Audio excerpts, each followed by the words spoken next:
Silakan. Mulai dari Silakan dulu. mungkin Bapak boleh ya dulu namanya siapa sama di mana? Nama saya Dedi, orang asli Jogja. Lahirnya nggak di Jogja tapi sejak sejak SMP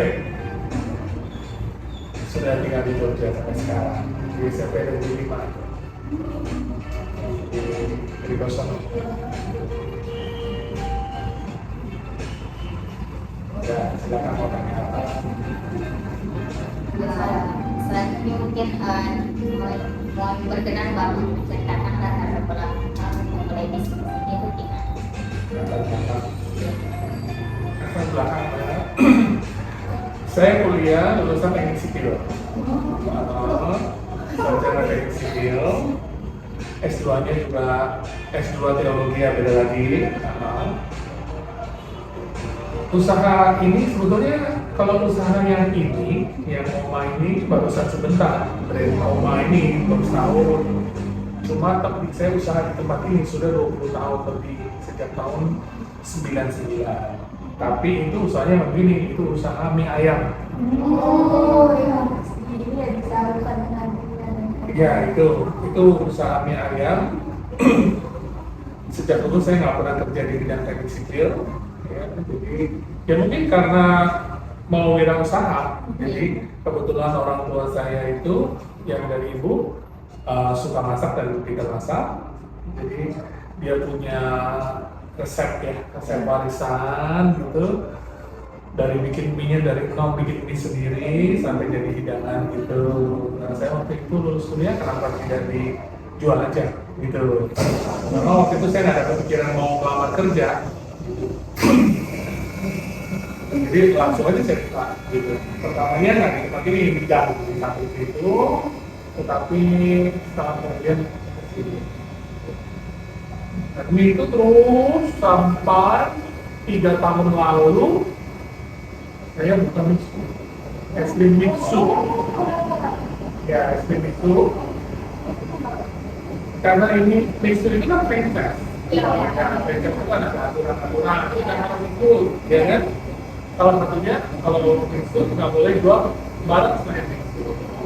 Nah, jadi yang saya pengen juga selama buka mixu itu 3 tahun, ya. Jadi ya ini berbuka tapi dia berapa? Di sini jadi mixu selama 3 tahun. Kenapa 3 tahun? Karena kontrak mixu per 3 tahun. Jadi setelah 3 tahun mau terus boleh, tapi per 3 tahun review lagi. Setelah 3 tahun saya melihat saya itu prospeknya tentang sudah bagus, saya stop. Tapi kan waktu ikut franchise itu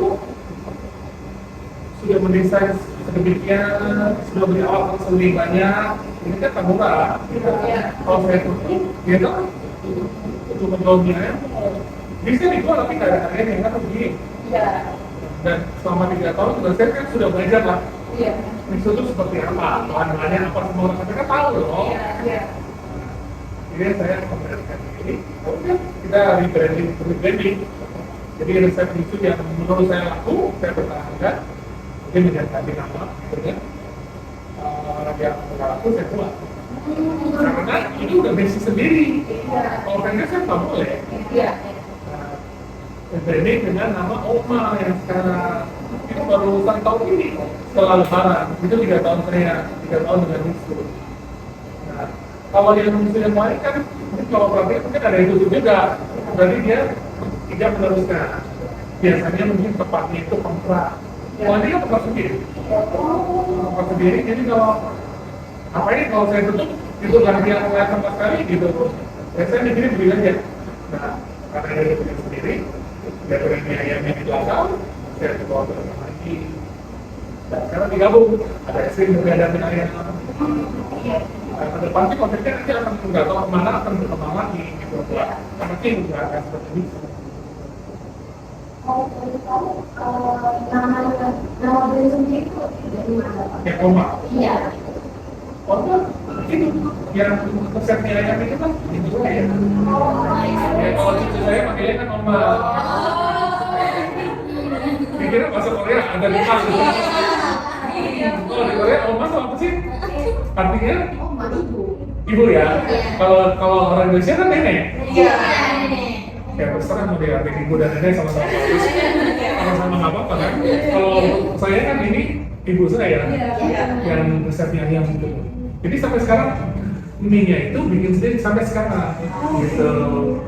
Handmade. Ya, cepat-cepat boleh coba. Selanjutnya Pak, kalau dari cerita Bapak itu kan latar belakang Bapak sendiri Bapak kuliah di teknik sipil dan S2-nya teologi. Apa yang membuat Bapak lebih melihat peluang di bisnis ini dari bekerja di jurusan yang Bapak? Kalau peluang sih semuanya kan ada, tapi saya waktu itu juga nggak pikir waktu itu kan lulus kuliah masih muda banget kan, nggak mikirin peluangnya sebenarnya, masih memikirkan tampilan kesenangan saja. Saya lebih senang wirausaha gitu. Walaupun kalau waktu itu melamar di kontraktor mana juga bagus, mungkin bagus ya. Cuma saya nggak enjoy aja. Bahkan sekarang kalau saya mikir saya salah jurusan gitu loh. Kalau saya bisa mulai lagi saya nggak akan ngambil itu. Mungkin ngambil kuliner atau apa, nggak ngerti lah gitu. Cuma sesimpel itu.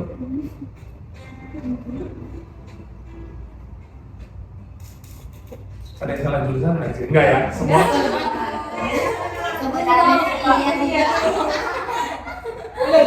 Saya sadarnya kan baru beberapa tahun. Ini udah sadar kan sekarang. Tapi udah sisa sedikit lagi. Selesai aja. Iya.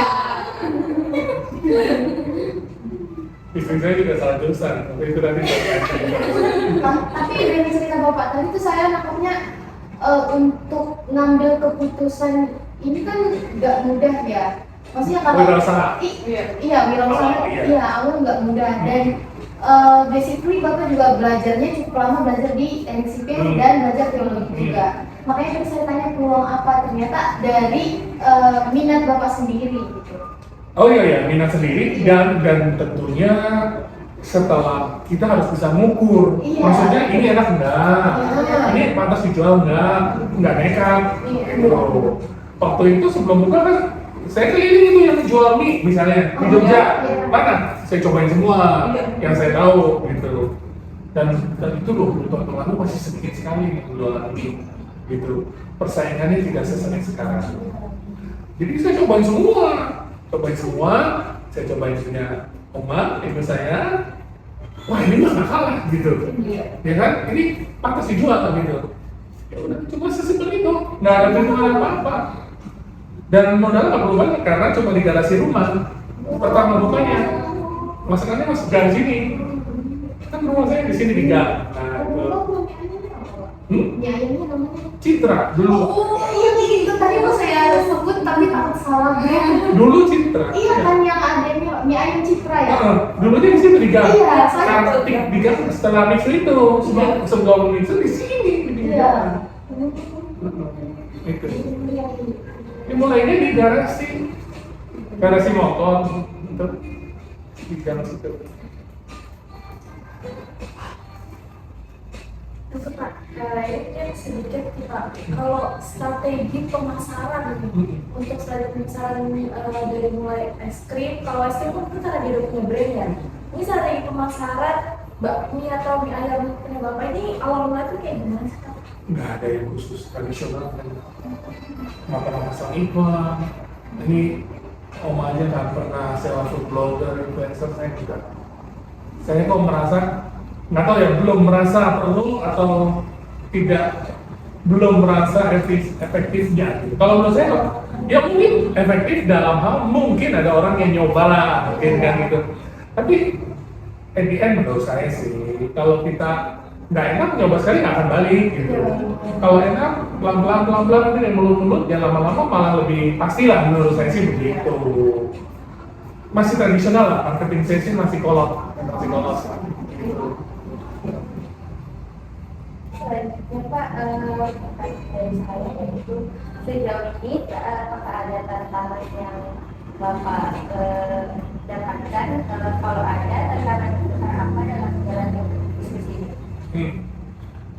karena bisnisnya kan berarti udah punya ayah, Mixu ya, sekarang Oma gitu ya. Secara keseluruhan aja lah ya, selama jadi pebisnis. Iya. Tantangannya kalau sepi, saya tidak seperti yang diharapkan, apalagi bulan-bulan terakhir ini lagi sepi, lesu. Cuma itu tantangan semuanya. Semua bisnis sekarang lagi lesu. Nah, kalau tantangannya sekarang itulah kalau sepi, ya kita pikir gimana bertahan gitu aja, gitu. Lalu tantangan yang lain yang pernah saya rasakan waktu memulai, sepi juga waktu memulai, gitu kan. Tapi ya nggak kira waktu memulai itu masih sepi, udah pasti nggak mungkin langsung ramai, itu jarang. Kecuali sekarang pakai food blogger bisa lah ya, gitu ya. Lalu tantangan berikutnya karyawan, nyari karyawan yang baik itu nggak gampang. Jadi ada saat dimana mereka korupsi berjamaah. Iya, benar itu waktu zaman Mixu. Ya. Karena kan waktu Mixu kan saya nggak seperti ini, saya nggak tungguin, jarang banget. Ngapain franchise saya tungguin, berarti kan ngapain franchise gitu kan. Tapi entah bagaimana akhirnya ketahuan lah, setelah itu orang lompat ya. Itu ada terjadi lah, seperti itu. Lalu tantangan yang terbesar sampai sekarang bukan tantangan sih, ya tantangan juga bagaimana mempertahankan di F&B itu saya ya itu nggak boleh berubah. Itu ya tantangan juga sebetulnya. Gimana saya punya karyawan kalau dia bikin mie apa saya bikin mie harus sama. Nah itu kan itu tantangan. Ini F&B ya, kalau yang lainnya nanti mungkin beda lagi. Dari saya sendiri pertanyaannya itu apa yang Bapak harapkan untuk hidup Bapak saat ini untuk melihat perkembangannya 5-10 tahun ke depan? Harapannya ya ini nanti harus bisa autopilot jalan sendiri. Sekarang kan belum 1 tahun, saya harus di sini gitu. Karena ya itu mau tahu juga tantangannya apa resepnya yang kurang bagus, atau pelayanannya kurang bagus, atau tempatnya yang kurang ini. Itu saya harus tahu gitu. Nah, waktu buka Mixu aja, saya sendiri 2 minggu ke pusat training dari nol tentang Mixu. Semuanya saya, kalau lain bos lain mungkin kirim pegawai gitu. Karena dia kalau tahu lah gitu, yang penting dapat duit. Saya ikut ke sana. Karena saya harus tahu lah apa. Jadi ini bisnis, semua bisnis yang nanti akan saya mulai harus bisa goalnya autopilot, jangan tergantung sama kita. Kalau tergantung kita ya nggak bisa berkembang sama kita, ya kan terbatas gitu. Cuma itu tidak mudah. Kalau harapan itu, saya berharap itu. Kalau udah autopilot, mau dipilih 2, 3, 4 itu nggak apa-apa. Ya kan betul nggak? Iya Pak. Tapi kalau pasti sangat tergantung kita ya belum bisa. Ya jangan menunjuk sih.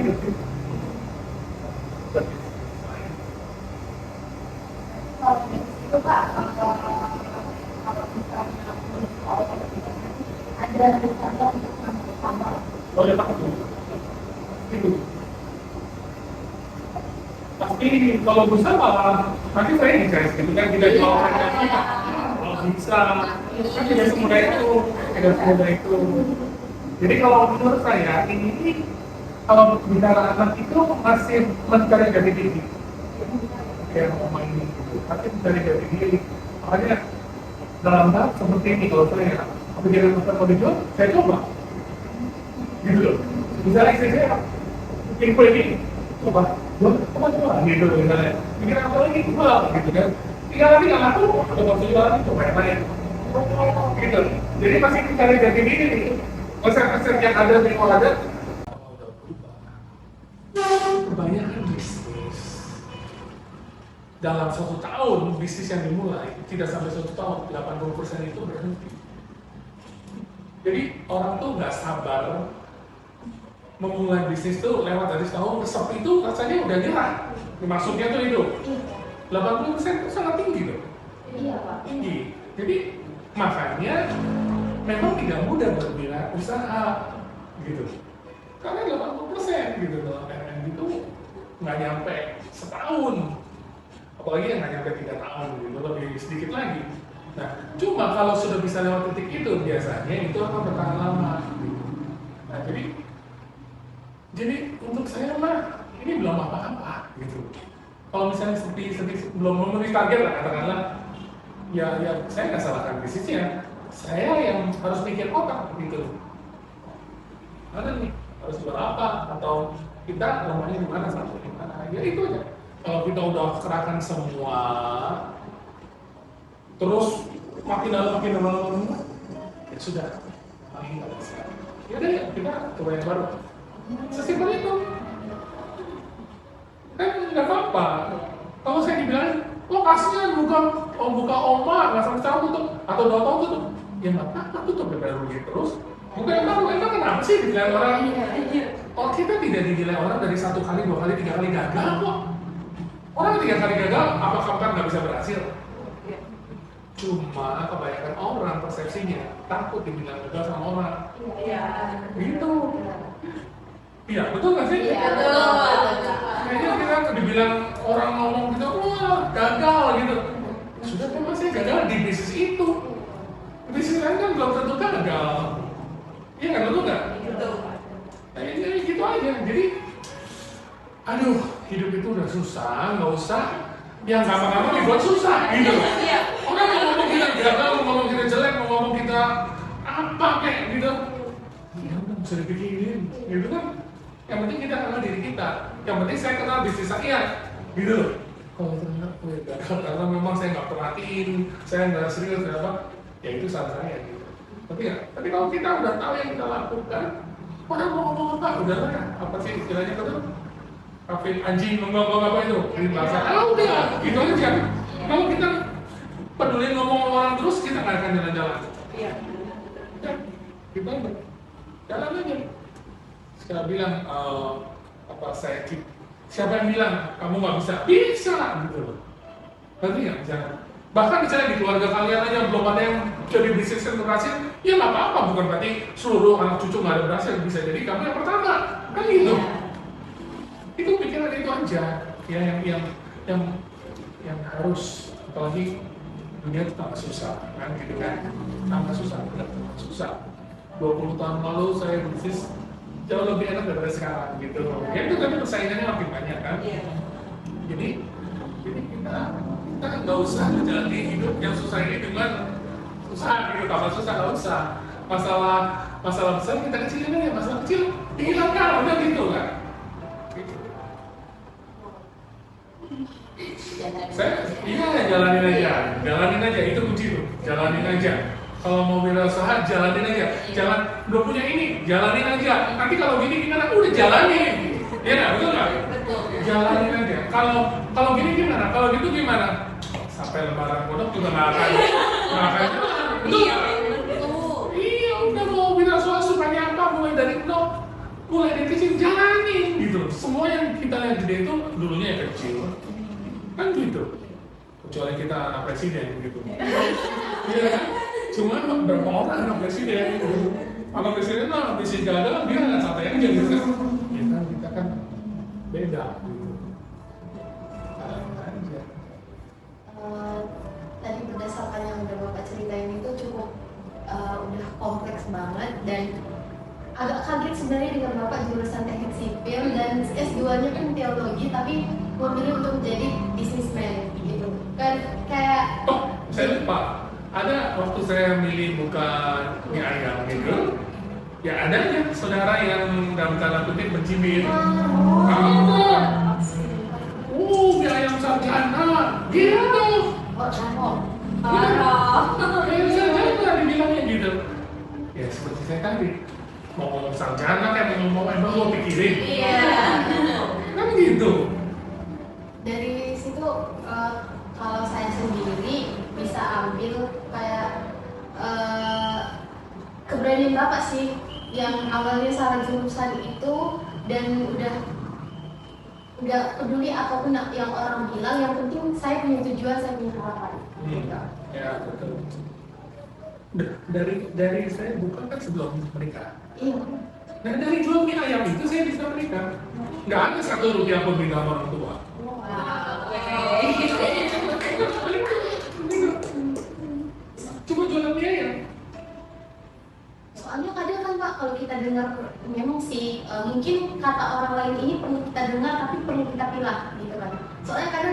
mendengar orang bilang, masa kamu sarjana tapi kerjanya kayak gitu, gitu. Itu sering banget sih sebenarnya untuk bikin kita ke pressure. Jadi kayak, ya masa sih aku kerja di sini, apalagi melihat kanan kiri kita, mereka dia udah jadi ini, kamu masih gini-gini aja kayak gitu. Ya itu yang kamu memilah gitu ya. Iya. Ikuti kata hati. Ikuti jangan kata orang. Aduh, kalau kata orang tuh nggak ada habisnya. Iya. Orang siapa yang kamu mau ikutin coba? Kalau ngomongnya beda-beda semua. Iya. Betul nggak? Kalau usah yang lain satu keluarga bisa beda-beda gitu. Bapak ngomong ini, ibu ngomong ini, kakak ngomong ini. Ya, mana aku ikutin kan gitu. Jangan pokoknya ikuti kata hati. Makanya berdoa kan ketemu Tuhan, gitu kan? Pasti akan dituntun kan? Nah, terus sama jangan membandingkan diri kita dengan orang lain karena jalan kita, panggilan kita beda, gitu ya. Ya kalau mau bilang, misalnya lah, itu temanku yang orang lain ngomongin kita misalnya ini, kalau dia udah usia sekarang tuh dia udah bisa punya itu, misalnya. Ya nggak apa itu kan temanmu, ya semua orang harus seperti itu. Dan juga kita tuh belum tahu nanti tahun depan dia jadi seperti apa. Betul nggak? Iya. Ada orang yang kayaknya gitu, itu jadi masuk perjalanan kayak karena nggak bisa. Dalam sehari loh bisa berbalik gitu. Nanti kita pikir ya lo nggak akan berhasil gitu. Wah gitu. Jangan karena kalian seperti masing-masing ini beda-beda ini, karakternya beda, skillnya beda, keahliannya beda, semuanya beda. Gitu kan? Nggak usah kamu diciptakan Tuhan itu yang unik, jangan berusaha jadi tiru orang lain. Sengsara, nggak serap dengan hati kita. Makanya sebaiknya kita jadi sebagai orang tua, saya punya anak dua, satu lulus kuliah, satu masih kuliah, semester 5. Iya, semester 5. 2000 lahirnya 2005. Dia kuliah di Jakarta, di Binus. Oh, di Binus. Binus ya. Bisnis juga, Pak. Bisnis digital. Oh, iya. Di Binus kan besar-besar. Iya, bisnis digital. Dia nggak ngurusin ini dia. Sekarang. Mungkin Nggak tertarik dia. Ya orang bisa berubah. Iya. Saya sih nggak maksa. Saya nggak memaksa dari dia pilih kuliah terserah. Nanti aku kalau saya nggak kuliahnya udah bisa. Ya apa? Waktu itu memang jadi apa dengan graphic designer gitu. Sampai sekarang juga happy ya. Saya nggak pernah ngirim apa kerja, udah mandiri. Dia kuliah pun saya nggak pernah ngirim uang bulanan. Saya cuma bayarin uang kuliahnya aja. Kalau di Binus, kirimnya pertama. Karena dia punya sekolah di luar negeri. Saya udah bilang, kamu maafkan luar negeri, apa cuma sanggup bayar uang kuliah. Gitu. Jadi dia kuliah 3 tahun di Australia kan 3 tahun ya satu. Saya nggak mau makan dan uang kuliah dia kerja di sekolah kuliah. Piring dia servis apapun yang dia persilakan dia lakukan karena dia udah lulus. Seluruh kalian berarti mana yang sudah lulus. Jadi saya bilang kamu hebat, kamu bisa cerita lagi dengan kamu kuliah tuh pernah di sebuah kemana itu orang tua tuh senang dan bangga kalau ada yang ngomongin Pak, Bu, mulai bulan saya nggak bisa ini. Waduh, hebat banget. Sudah ada yang bisa begitu? Pasti bisa gitu. Iya pasti bisa, asal harus pakai waktu. Harus pakai waktu, karena itu kan harus kerja sambilan juga kan, harus ada income gitu yang kalian suka lakukan. Itu saya yang sudah gimana sih kalau Bapak lihat kita punya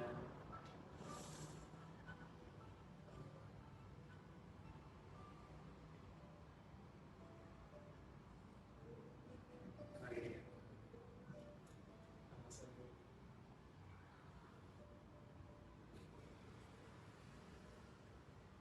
kenapa tulisannya begini ya? Biasanya ada gambar-gambar kita tuh mana ya?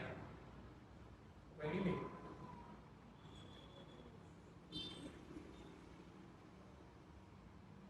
Nih, kan ini biasanya ini keluar. Kenapa create your first post?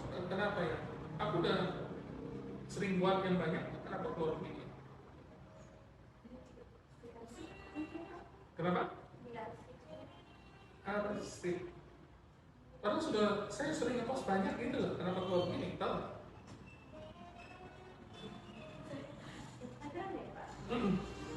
Instagram kayaknya anak muda udah nggak pakai Instagram. TikTok ya. Masih Pak, mungkin itu ke arsip ya Pak? Arsip. Iya. Jadi waktu alasan kirim dia wisuda kan saya upload di feed ya. Iya. Nggak bisa sih lihat feed kita sendiri di mana? Ada. Stories. Stories yang lebih lama ya. Iya.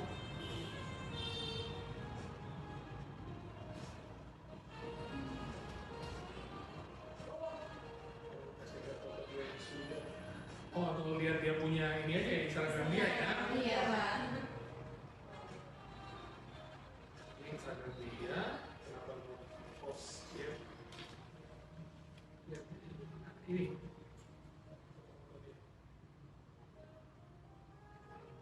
Foto contribution.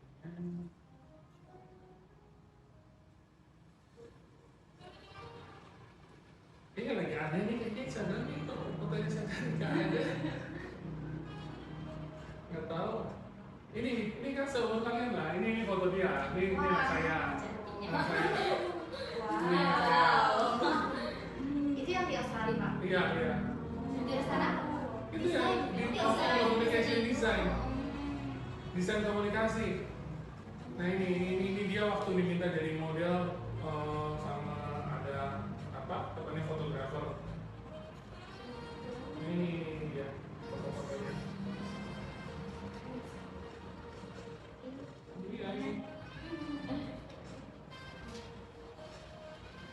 Ya apa? Ya ini anak ini yang saya nggak pilih. Dia perempuan, yang kedua laki. Ya itu sampai sekarang. Sampai sekarang. Dia sih katanya nggak mau pulang, ya udah. Apa mau pulang juga nggak apa-apa. Jadi masih di sana? Masih. Oh. Masih. Betah di sana ya. Cuma itu nggak mudah. Iya, betul. Setelah karena peraturannya kalau kamu sekolah warga negara Indonesia sekolah di Australia, setelah lulus loh, kamu cuma dikasih kalau nggak salah 1 tahun apa berapa untuk dapat pekerjaan tetap. Kalau nggak kamu harus pulang. Iya, iya Pak. Betul ya? Iya itu benar. Nah itu. Jadi dia lagi di sisi di periode itu. Kalau dia sampai nggak dapat tetap itu atau bisa lanjutin, dia masih bisa pulang. Iya. Ya kalau dia mau pulang ya nggak apa-apa, silakan gitu. Saya sih nggak apa-apa. Ini tapi UMR Australia itu kan UMR tertinggi Pak. Iya. Iya, UMR tertinggi Ya, dia makanya dia bisa menghidupi dirinya kan, Iya. kerja jadi apa aja lah yang dia bisa kerjain. Iya. Rezekinya di sana. Ya artinya pas saya bisa, saya juga masih bisa. Gitu. Mungkin pertanyaannya itu sih Pak, dan kami mengucapkan terima kasih bahwa sudah meluangkan waktu, dan dari cerita Bapak tadi itu sangat inspiratif sih yang bagi kami. Apalagi kan kayak kita ini sebenarnya kayak Bapak sedang mencari jati diri, khususnya kita mencari jati diri kita sebenarnya di sini atau enggak kayak gitu.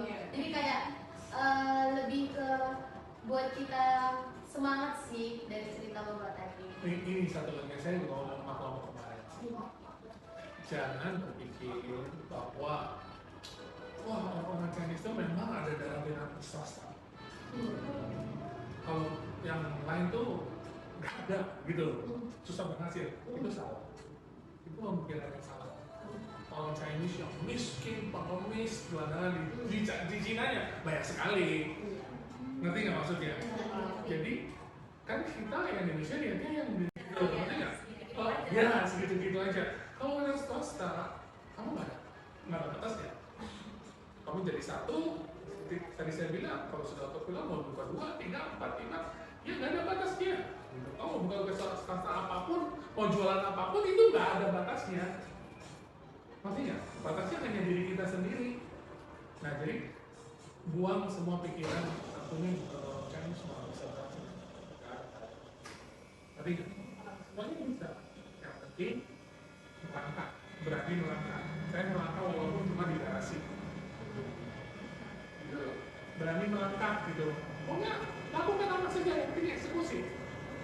Karena dari melangkah itu, disitulah kamu mulai belajar.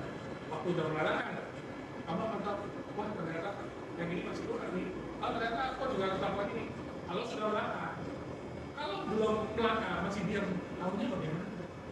Apa yang diperbaiki, apa yang kurang? Nggak tahu. Ngerti nggak? Melangkah. Jadi sudah ada bayangan kalau ada suara apa dalam 6 bulan atau setelah lulus. Apa sih tulisnya? Awal tahun depan Apa lagi? ya. Kan harus dulu sudah bisa bikin diri ya. Waktu pertama saya lewat di Sanmor yang aku kayak itu, Iya. itu kan kayaknya cuma sewa stand satu, mau jual apa aja dari situ. Jual gorengan aja ada, jual apa begitu loh. Ya, jual gorengan, bikin gorengan itu gampang. Masa nggak bisa? Apalagi dari asal kalian misalnya ini dari Jogja bukan? Bukan. Mana-mana aja nih. Saya sudah basic Pak. Sulawesi. Iya. Saya cuma pernah. Sumatera Barat, Jawa Barat, Sulawesi, Jawa Barat, orang Jawa Barat. Saya juga lahir di Jawa Barat, Cirebon. Akhirnya, cuma SMP pindah ke Jogja. Cuma lahirnya tuh Jawa Barat, udah. Timur Silok itu semua makanan Jawa Barat itu. Orang Jawa Barat paling kita bikin, ya kan? Makanan Jawa Barat bikin. Ya, mungkin karena orang Jawa Barat ya. Pasti bisa gitu. Sumatera Utara, pokoknya kalau bicara makanan ya, pasti punya khasnya masing-masing. Apalagi setiap keluarga ada makanan keluarga juga yang itu. Iya. Ya bisa mulai dari situ atau apa terserah gitu. Ya kan? Dan untuk ini sih nanti outputnya bakalan ke situ sih Pak. Yes. Pokoknya kita semua mulai dari kecil, nikmati aja. Gitu. Kita nggak pernah tahu kecil itu bisa seberapa gitu. Iya tuh. Siapa tahu nanti dapat suami yang kaya juga kan lebih cepat kan? Mudah-mudahan deh. Mau diri sendiri sih Pak yang kaya. Kenapa? Mau jadi sendiri. Iya. Yang kaya dia juga kaya loh. Apa ya? Oh, diri sendiri kan jadi nggak ada suami. Iya. Itu lebih hebat, lebih hebat. Tapi kalau udah kaya ya nggak apa-apa gitu. Iya. Sudah sih Pak. Kalau perbincangannya sudah, mungkin lanjut ke udah mau pilih. Boleh. Sudah mau makan. Boleh. Foto dulu. Iya, foto